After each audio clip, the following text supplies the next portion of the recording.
সবাই আমার বাবার পাশে থাকতো তারা।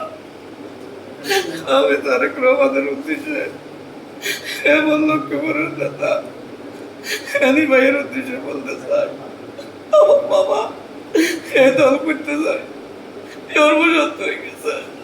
আজকে আমার বাবার অবস্থা খুবই খারাপ।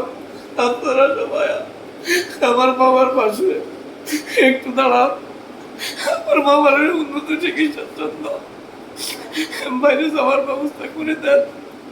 আমাদের নেতা শহীদুদ্দিন চৌধুরী হাদি ভাই এবং তারেক রহমানের কাছে আমার একটি যাওয়া, আমার বাবার একটু চিকিৎসার ব্যবস্থা করে দেন।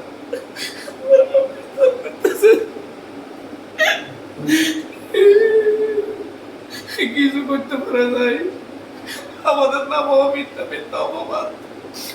আজকে আমার বাবা এই অবস্থায় পড়ে রয়েছে। সবাই আমার বাবার পাশে একটু দাঁড়ান, আমাদের দলের নেতৃবৃন্দ। আসসালামু আলাইকুম।